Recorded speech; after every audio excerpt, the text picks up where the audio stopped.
Pode ter certeza de uma coisa, nós vamos precisar de décadas para resgatar o nome do Brasil. O nome do nosso país, a reputação do nosso país está sendo jogado na lama diariamente. Durante as eleições de 2022, quando nós falávamos o que iria acontecer e em alguns momentos até exagerávamos um pouco para deixar o ponto bem claro do quão terrível seria colocar na presidência um corrupto ladrão, amigo de ditador e apoiado por terrorista. Bom, o que nós não sabíamos é que até o exagero hoje não é capaz de descrever a realidade como ela se encontra. Enquanto Bolsonaro é convidado por Donald Trump para participar da sua posse, a maior democracia do mundo, Maduro convida Lula para homenagear o golpe que ele deu na Venezuela. Então, só aí você já vê a gritante diferença entre os dois. Bolsonaro sendo convidado pelo Trump e Lula sendo convidado por Maduro. Bom, os países democráticos do mundo, nenhum mandou nem líder político, nem representante para esse golpe desse narcotraficante lá na Venezuela. O Lula mandou. O Lula mandou uma pessoa para representar o Brasil, para chancelar, para canibar o golpe que está lá. Aí, como se a vergonha já não fosse o bastante, ele conseguiu piorar. Maduro, durante o discurso, basicamente fala que o exército brasileiro vai ajudar a Venezuela na sua sanha expansiva, expansionista, na sua sanha socialista. Não é brincadeira. Tá duvidando? Escuta isso aqui. Assim como no norte tienen una agenda de colonización, nosotros tenemos una agenda de liberación.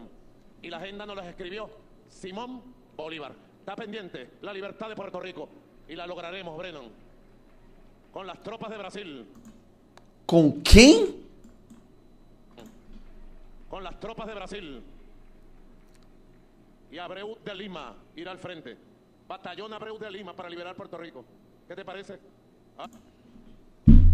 O cara, durante o discurso de posse dele, fala que as tropas do Brasil... Bom, depois do papelão que eles fizeram ali nos últimos... E tem feito nos últimos 3 anos, 2 anos e meio, não é difícil de duvidar disso, não. A gente tá vendo os generais batendo continência para...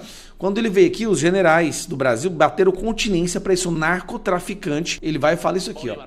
Está pendiente la libertad de Puerto Rico. Y la lograremos, Brennan. Con las tropas de Brasil. Com as tropas do Brasil, meus amigos, com as tropas do Brasil. Así como en el norte tienen una agenda de colonización, nosotros tenemos una agenda de liberación. Y la agenda nos la escribió Simón Bolívar. Está pendiente la libertad de Puerto Rico. Y la lograremos, Brennan. Con las tropas de Brasil. Nicolás Maduro, insatisfeito com o seu plano de invadir a Guiana, tomar posse ilegalmente na Venezuela, agora desafia totalmente os Estados Unidos e afirma que com o apoio de Lula poderá invadir região dominada pelos americanos, Porto Rico. E qual será a reação do governo brasileiro após a divulgação dessa informação ao público por parte do próprio Nicolás Maduro?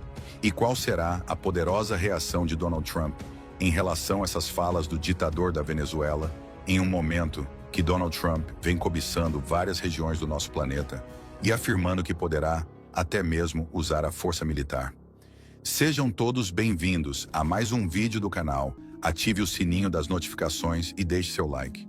A recente posse de Nicolás Maduro como líder da Venezuela desencadeou uma série de acontecimentos que não apenas intensificaram as tensões regionais, mas também evidenciaram seu isolamento crescente na esfera internacional. Em um movimento surpreendente, Maduro afirmou que o exército brasileiro deveria se envolver em uma operação para libertar Porto Rico. Essa declaração foi acompanhada por uma retórica expansionista e atitudes que colocam em risco a estabilidade regional.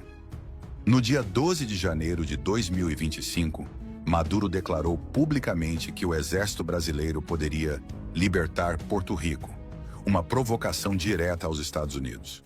A afirmação foi interpretada como uma tentativa de envolver o presidente Lula em sua narrativa expansionista.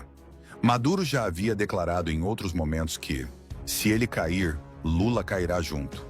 Essas declarações nebulosas levantam questionamentos sobre possíveis alianças ou entendimentos nos bastidores entre os dois líderes, ainda que o governo brasileiro não tenha se pronunciado oficialmente sobre o tema. Analistas acreditam que essa estratégia tem como objetivo desviar a atenção da crise interna enfrentada por Maduro, ao mesmo tempo em que tenta criar divisões na comunidade internacional. No entanto, as reações iniciais sugerem que essa abordagem pode aprofundar ainda mais o isolamento do regime venezuelano. Paralelamente, Maduro anunciou um plano expansionista que inclui a militarização da fronteira com a Guiana, reivindicando territórios ricos em petróleo na região de Essequibo.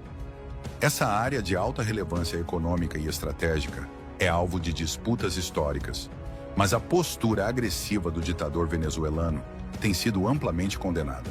Relatórios apontam que o exército venezuelano reforçou suas posições ao longo da fronteira, aumentando as preocupações de um possível conflito armado. A Guiana, por sua vez, apelou à comunidade internacional por apoio, destacando a ameaça que essas ações representam para a soberania do país. Os Estados Unidos e outras nações já expressaram solidariedade à Guiana, alertando que qualquer ação militar seria considerada uma violação grave do direito internacional. A posse de Maduro em 10 de janeiro de 2025 foi amplamente condenada pela comunidade internacional, com o G7 liderando as críticas. Em uma nota conjunta, os ministros das Relações Exteriores de Canadá, França, Alemanha, Itália, Japão, Reino Unido e Estados Unidos reafirmaram que as eleições de 28 de julho de 2024 foram marcadas por fraudes generalizadas. O verdadeiro vencedor, Edmundo González Urrutia, foi forçado a deixar o país devido à repressão do regime. A nota do G7 também destacou a perseguição sistemática a opositores, incluindo Maria Corina Machado, e acusou Maduro de governar às custas do sofrimento do povo venezuelano. A cerimônia de posse foi boicotada por vários países, incluindo o Chile, que não enviou representantes, enquanto outros, como Brasil e México, limitaram-se a representações diplomáticas de baixo nível. A instabilidade gerada pela radicalização de Maduro chegou à Europa, com o consulado venezuelano em Lisboa sendo alvo de um ataque com explosivos na madrugada de 12 de janeiro de 2025. Embora o incidente não tenha deixado vítimas, causou grandes danos materiais e intensificou o debate sobre a legitimidade do regime. Investigadores em Portugal estão explorando a possibilidade de o ataque estar relacionado a grupos opositores exilados. Esse episódio reflete a extensão do descontentamento global com Maduro, que agora enfrenta pressão não apenas interna, mas também da diáspora venezuelana.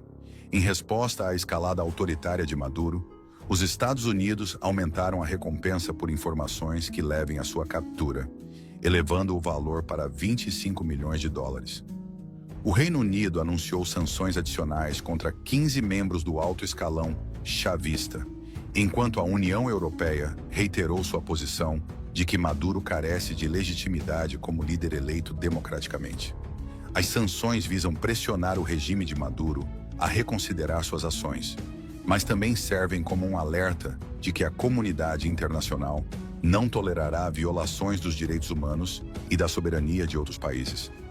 As declarações de Nicolás Maduro sobre o Brasil e Porto Rico, combinadas com seus planos expansionistas na fronteira com a Guiana, apontam para uma estratégia desesperada de desviar o foco da crise interna. No entanto, o crescente isolamento diplomático e as sanções internacionais estão reduzindo significativamente sua margem de manobra.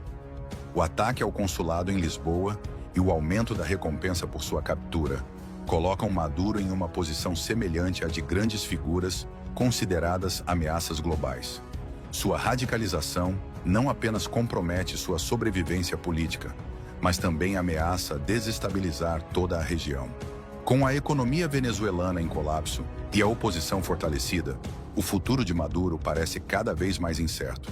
A comunidade internacional permanece vigilante, e o desfecho dessa crise terá repercussões profundas para a Venezuela e além. Se gostou desse vídeo, deixe seu like, se inscreva e ative o sino das notificações. Y hasta el próximo vídeo. Así como en el norte tienen una agenda de colonización, nosotros tenemos una agenda de liberación. Y la agenda nos la escribió Simón Bolívar. Está pendiente la libertad de Puerto Rico. Y la lograremos, Brennan. Con las tropas de Brasil. Y Abreu de Lima irá al frente. Batallón Abreu de Lima para liberar Puerto Rico. ¿Qué te parece? ¿Ah?